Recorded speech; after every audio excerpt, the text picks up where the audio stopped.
Thank you for joining us this evening. We have the great pleasure of talking to the Calaveras County Clerk Recorder, so we're going to be talking elections. And let's just dive right in. I know, with the national news, everybody thinks this is going to be the worst election, ever. We're going to be finding ballots 6 months later, in trash cans, all the rest of this stuff. Give us a little bit of an update. I know this is going to be the mail election and stuff. As far as protocols and safety protocols for county stuff, how do you see it? How do you see it this year? So the fear of it being the worst election ever is nothing new in the elections world. That is always our fear. Always the case. It's always like, oh, this is going to be the worst one yet. And when you don't hear it hit any trouble and you're expecting, well, it's about to hit us. So Calaveras County has been over 70% permanent vote by mail for over 5 years now. And just recently, we actually reached 80%. Interesting. Right, so we have 31,000 voters and 25,000 of them are already permanent vote by mail. So we have been well prepped, and it's not like all of a sudden we're getting 100% vote by mail. We've been preparing for this for years. So I'm not worried about the mail coming in, and I actually find it pretty funny because my father-in-law works for the post office, and he keeps saying, they're blaming the post office, it's going to be their fault, and then he comes back to me and says, it's not going to be the post office, it's going to be your office that has a hard time. How are you going to manage that?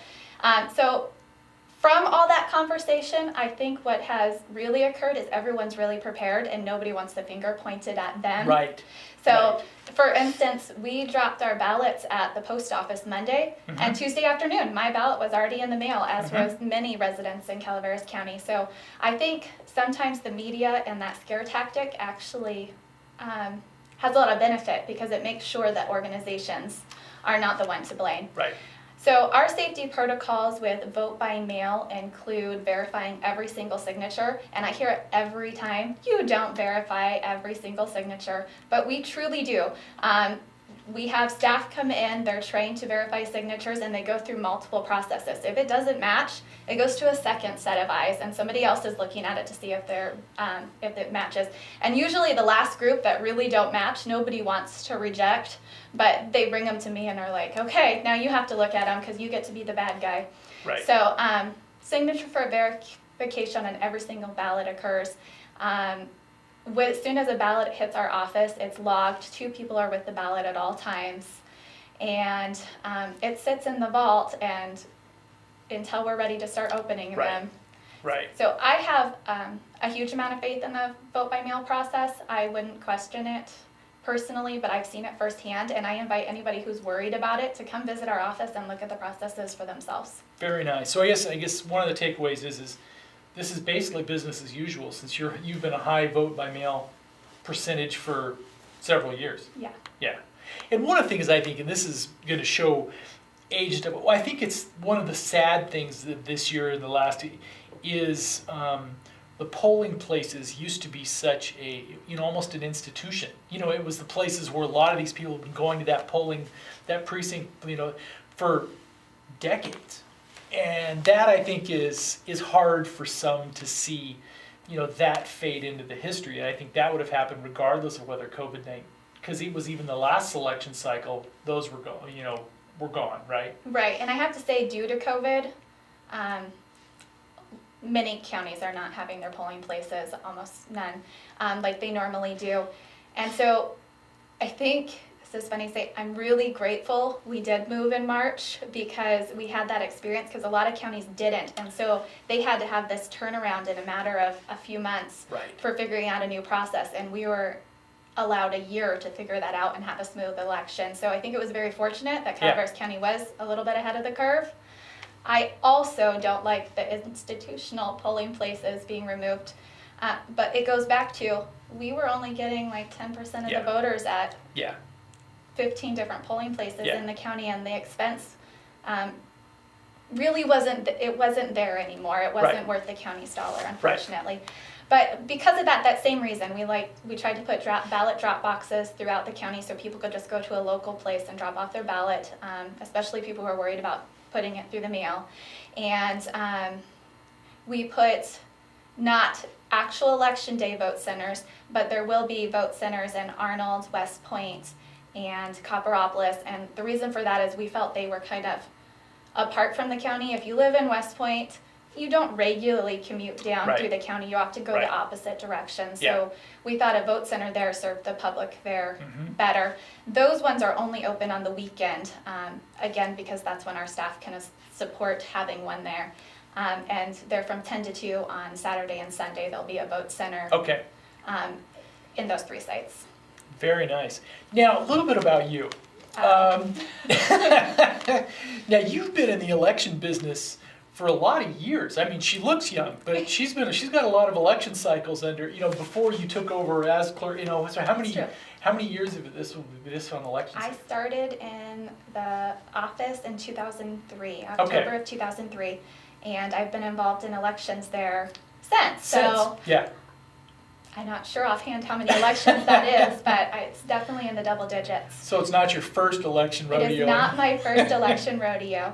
So I actually ran the elections office, I think it was beginning 2010. So Yeah. 10 years. So you've been clerk recorder for how many years now? I think this is my Fifth year. fifth year. All right. Great job. And it was, and for those who've been following, it was her transition from the previous one, then running for. It's been kind of a fun Yeah. fun story. I'd have to say John's probably watched me grow up to a certain extent. One of the things is, I guess there's going to be the blame. What's a couple national questions, and I know your world is fair, has to be. But as far as on dates and times, I know with the COVID and the first round of statewide mail-in, they're allowing some more time frame, that type of stuff. So you're on the presidential cycle. The votes have to be into the state when? Is it? So we have to have all, which is all of our votes essentially. I can't Right. just count one race Right. and not the rest. Right. So by December 1st, Okay. we have to submit our results to the state. So realistically, California, with the way the laws are now, they probably won't call theirs till. I doubt any county will call their election before November 30th. Okay. Being that ballots this election cycle are not due back to our office. They have to be postmarked by election day, Got but it. we will keep counting any ballot that is postmarked until November 20th. Okay. And then we give an additional 8 days for signature cures on those it. ballots. So we are still counting ballots through November 28th this election. So basically, and if they're looking at, so basically from the 20th to the 30th, you're doing the ones that got thrown out of the queue for signatures and all the rest of that type of stuff, right? Yep. Okay. All right. This is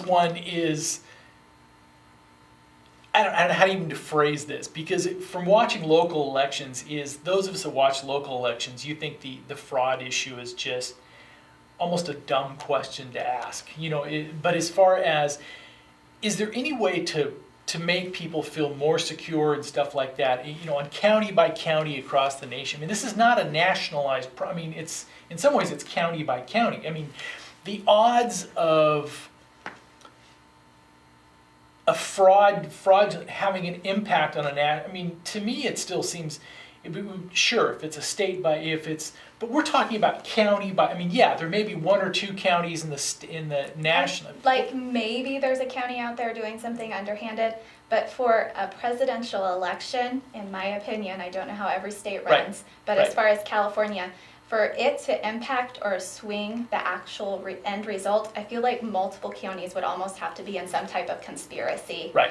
And I'm hard pressed to believe that's happening because they're talking about people are losing their jobs over it. I don't Right. know anybody. And within the county, then the staff would have to be in some sort of conspiracy as well. So I have a hard time believing that fraud Right. could happen to that extent. To that extent. Yeah. There's always, you always have people that have bad intent. Just statistically, you're going to have but to be able, because this is that's what I think people don't want to hear is, this is a county by county process. Mm-hmm. So you would have to have 3,142 count.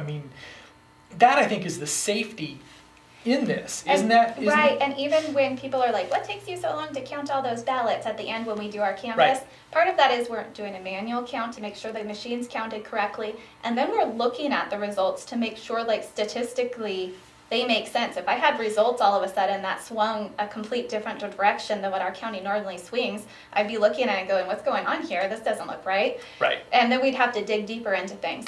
I have never seen an election where all of a sudden everything swung the complete opposite direction. As far as statewide issues go, Right. local issues are a little harder to. Well, even on some of the local ones, Yeah. because we know if there's a tight supervisorial or city council race, you can usually. They have to be within. I mean, the odds of them making up even a fraction of a percentage point is hard. Right. It's you could also, okay, where's that precinct there? Then you start looking. Well, maybe 15, 20 vote. Isn't it right? You can just look at the numbers. And I think that's the great part of still having paper ballots. People talk about, oh, we need to go to internet voting, or we need to do this. And I strongly believe, I'm young, yeah, so people assume, they come up to talk to me because I'm in the election world. People look at me, I'm like, that's the one we need to talk to about electronic voting. And they come and talk to me and I'm like, never, no. I don't believe in it, because that would be me assuming that I'm smarter than a hacker out there, and I'm not. Right. So, Right.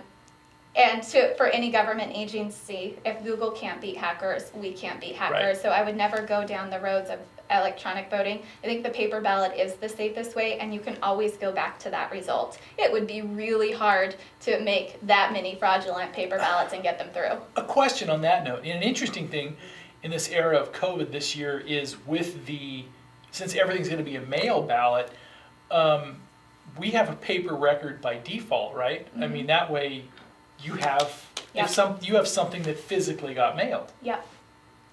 Is- So, I believe in the paper record regardless. Okay. So, physically mailed out to people. People also question, well, I got 2 ballots. Well, you got 2 ballots because you updated your registration and we sent you a second. But we know you have 2 ballots, and we track those and know that you can only return 1 to us. So we get a lot of that too. Well, clearly you're mailing Interesting. multiple. Well, each of them has their own identifying number attached to them. And so not the ballot itself, but the envelope. And that's why we don't accept a ballot without an envelope. So each envelope now that you send out, so that is tracked. Each one's tracked. Yeah. Okay. So not only can they're tracked by the post office, and the voter can actually opt in to get to the tracking messages. They could go on to where'smyballot.sos.ca.gov, and every single voter could track. So Okay. I knew my ballot was delivered on Tuesday before I opened my mailbox, because I had signed up for tracking. I got a message that said your ballot was delivered today. Got it. So every voter can track the progress of their ballot as well. Okay, a little bit of a troublesome, not a trouble, but a question, it's outside of your county, but I think the election stuff should hold too, is they always bring up LA County because it has more registered voters than people that exist. It's, let's say on people who have deceased and stuff like that still get one pushed out of the system. How are those, if somebody is deceased but still getting is there any protocols that catch that type of thing?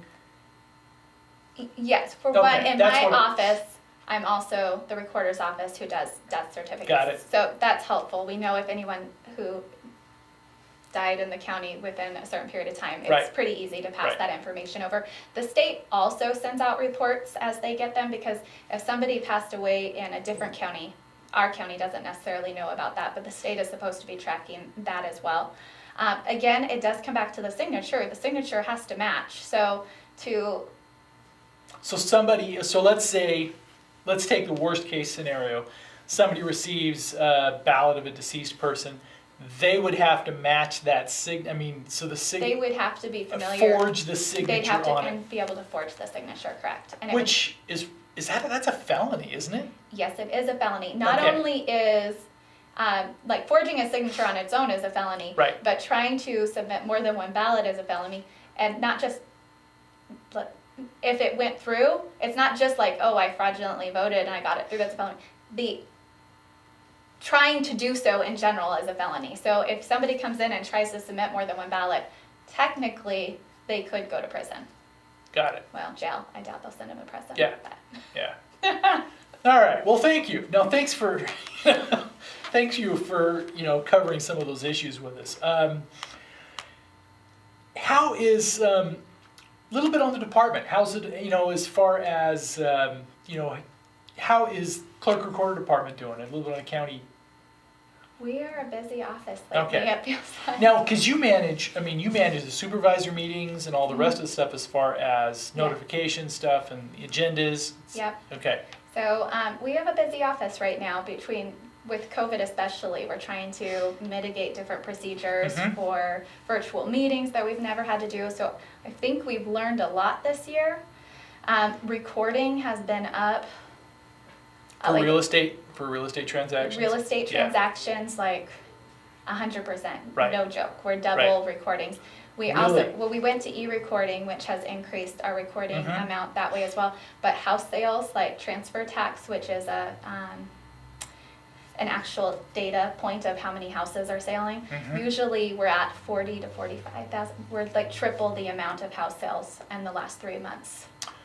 And So I know this is way outside of sorry, your not department. elections. But way outside of your department. But the question on that is, everybody always talks about county finances and all the rest of this stuff. To me, it seems is because we've had so many transactions that have been indexed at a higher price point and stuff like that, as far as ongoing real estate tax revenue for the county, it should help, right? I mean, this year, it should be a really... I hope it helps. I hate to get too ahead of myself because if all these homes are selling these 3 months, maybe the next 3 months nothing is selling. That's right. But but they're also, we have a lot of properties that are now being indexed at a much higher tax base rate just for churn, right? If they hadn't been on the market in 20 years, it's, right? Isn't that, Yeah. I hate to go into that Right, world I know of not my expertise, right. but we are seeing by far like an increase on our side. So Yeah.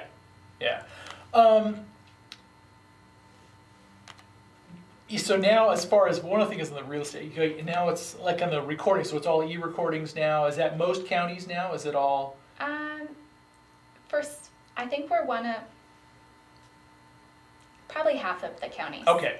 I think we're one of the few small counties that has e-recording at this point, and we're getting to the point where we see at least 65% of our recordings are electronic recordings. Got it.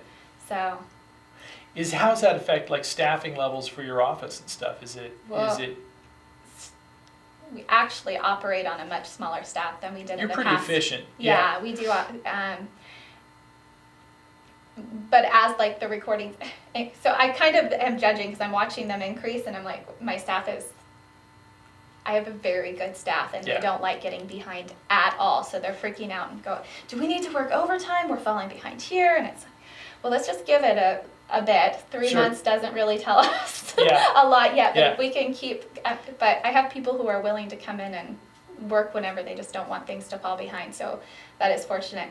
But right now the recorder's office is run with 2 people essentially, and in the past there was, when I started, there was 5, so. So as more stuff is moved electronic, the actual physical process, One little bit back over to elections, a little bit, is that as far as used to be a lot of the volunteers and stuff for are you going to need any volunteers as you get closer to the right for the counting cycle, or no? So it's, again, we are very fortunate in Calaveras County. We had to send letters out saying, sorry, we had too many volunteers this election, and we'll keep them on for the next election cycles.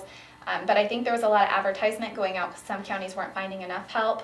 And so we had all these people come in and volunteer to help, and we just can't fill a spot with all of them. So see, that was enticing because there was a lot of people that was kind of their civic thing to do. That's their, that was their. So the fortunate part is if they want to continue, they actually get paid decent now too. So they can go and apply, and I do recruitments regularly to keep those spots filled. So if anybody wanted to continue being a poll worker, they could apply on our website right now. I'll fill them again in December.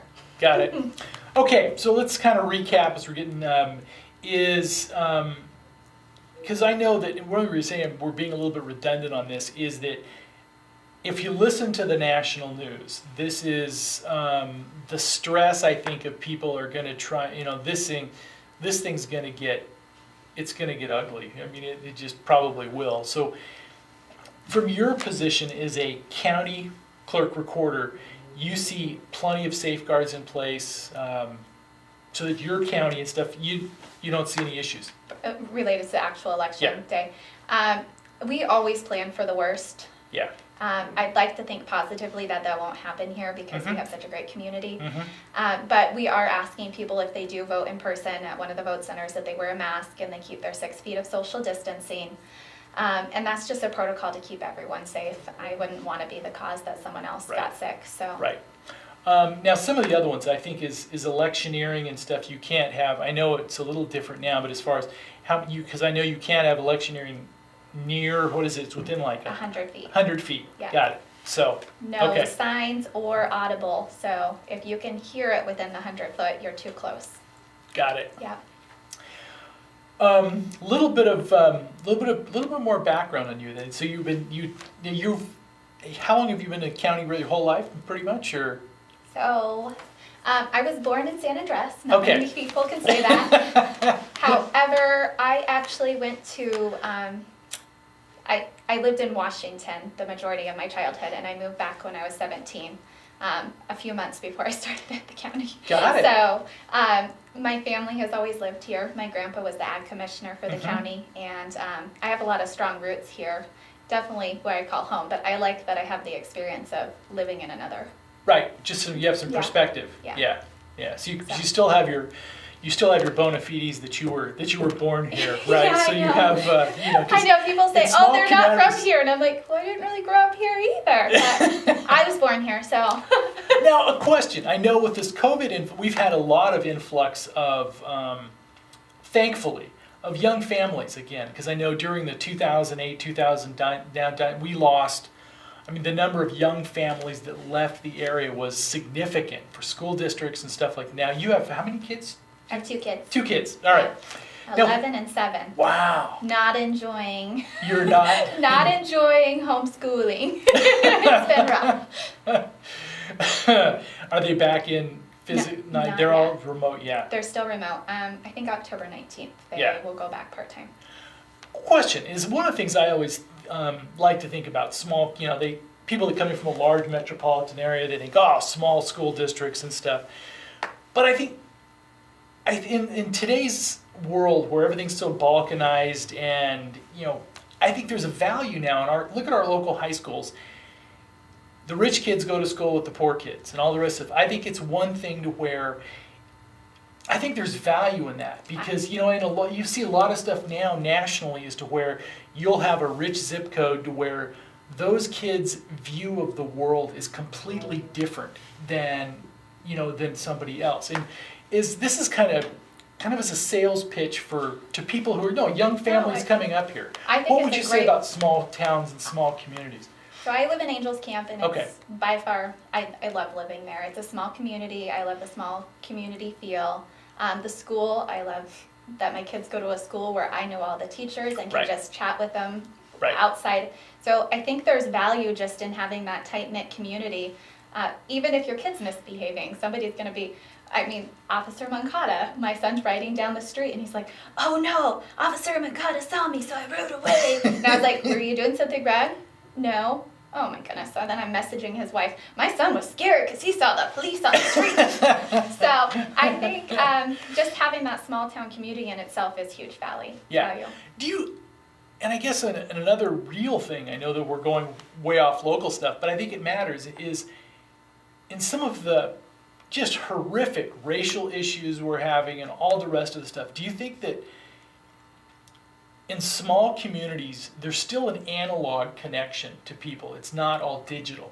And don't you think that is a benefit now more than,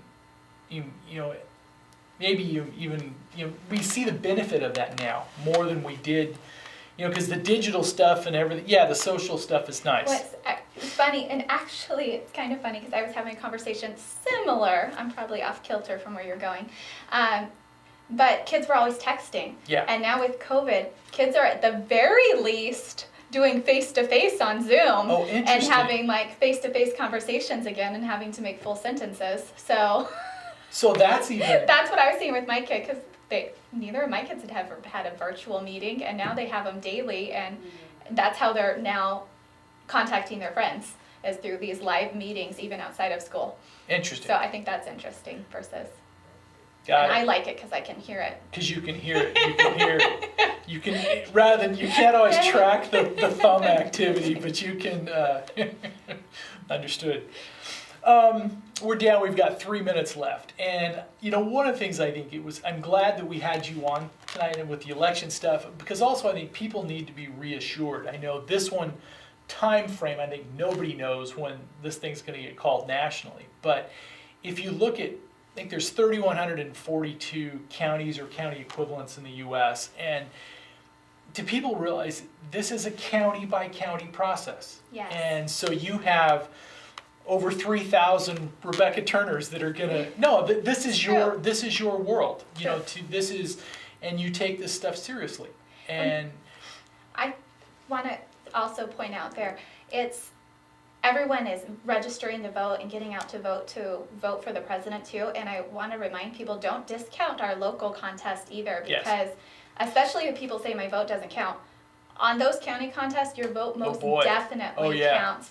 And there's still people running our government, our small little government, but they have a big impact. And I think discounting that just to vote for president. Well, at the Angels Camp City Council races, since there's quite a few, right? I mean, 1 or 2 votes that would make a big difference in our city of 3,500 people. So especially those city council races, the odds of a few of those being by 10 or 15 votes is probably really, really high, right? It is really high. It's scary for election officials when there's that many people running, because it means it's going to be a closed contest, and we like wide margins. You're not going to get. I don't think we'll get it with. So I have a feeling we'll be doing a full manual recount of that race. Because most of the ones, they have not equal, but pretty close. They have good name recognition. So it's going to be. That's an exciting race for sure.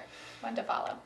All right, we're down to the last minute. We thank you. All right. Thank you so much. And any little last parting words to voters as far as on this election? No, just make sure to get out to vote early and vote safe.